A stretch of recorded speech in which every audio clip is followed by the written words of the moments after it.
21 সালের ঘটনা নিয়ে আমার ইলেকশন ড্যামেজ করবার জন্য গত 72 ঘন্টা ধরে একতরফা ভাবে একই নিউজ দেখিয়ে গেছেন। অথচ সেই সময়টা অর্জুন সিং ওখানকার এমপি ছিলেন এবং যারা করেছিল তারা কিন্তু অ্যারেস্ট হয়ে এখনো জেলে আছে। একটা মানুষ ভুল করতে পারে, হাজারটা নয়। বৃহস্পতিবার মুখ্যমন্ত্রীর বক্তব্যের পরেই শুরু হয়েছে বিতর্ক। জয়ন্ত সিং বা তালতলা স্পোর্টিং ক্লাবের নাম না করেই আরিয়াদহের ঘটনায় মুখ্যমন্ত্রীর নিশানায় উঠে আসে ব্যারাকপুরের তৎকালীন সাংসদ অর্জুন সিং। মুখ্যমন্ত্রী এই দাবি নিয়ে সংশয়ও তৈরি হয়। নির্বাচন কমিশনের তথ্য অনুযায়ী কামারহাটে বিধানসভা দমদম লোকসভার অন্তর্গত। দমদমের সাংসদ সৌগত রায়। মুখ্যমন্ত্রী এই দাবি নিয়ে কটাক্ষ করেছেন অর্জুন সিং। অর্জুন সিংকে ওখানকার এমপি বানিয়ে দিয়েছেন। 2021 সালে ভিডিও উনি বলছেন ভালো, 2021 সালের পরে তো উনি মন্ত্রী আছেন, মুখ্যমন্ত্রী আছেন, পুলিশ মন্ত্রী আছেন, তো কেন তাদেরকে অ্যারেস্ট করেন?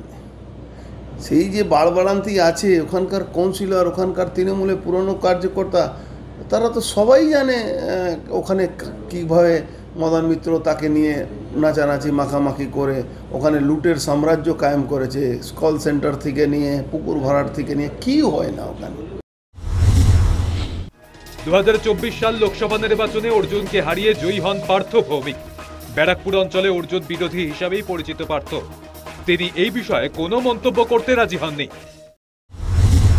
প্রশাসনের ব্যাপার আমি একটা কথাও আজ অবধি বলিনি, কারণ প্রশাসনের ব্যাপারে আমার কথা বলার এখতিয়ার নেই, আমি বলতেও চাই না। প্রশাসন যেরকমভাবে কাজ করছে ওটা প্রশাসনের ব্যাপার, আপনারা প্রশাসনকে জিজ্ঞেস করুন। তাহলে হঠাৎ কেন অর্জুন সিং এর নাম এলো? মুখ্যমন্ত্রী অর্জুন সিং এর নাম করলেন কেন? ব্যারাকপুরের প্রাক্তন সাংসদের কথায় প্রাদেশিকতা তত্ত্ব। মমতা ব্যানার্জি ওই অর্জুন সিংয়ের কে এখন আরও কিছু মামলায় ফাঁসাতে হবে, তো অর্জুন সিং বিজেপি এখানে হয়ে লড়াই করবে, তো ওকে ফাঁসাতে হবে, তো ওর নাম নিয়ে নিচ্ছে। তো অত সোজা নাকি 165টা মামলা করে উনি আমার কি করতে পারেন? মুখ্যমন্ত্রীর কথায় শুরু হয়েছে রাজনৈতিক বিতর্ক। তৃণমূল বনাম বিজেপি এই বিতর্কে ধামাচাপা পড়ে যাবে না তো? জয়ন্ত সিং এবং তার দলবলের কীর্তিকলাপ, তাদের বিরুদ্ধে তদন্তে ঢিলেমি আসবে না তো? আশঙ্কায় সাধারণ মানুষ। News time.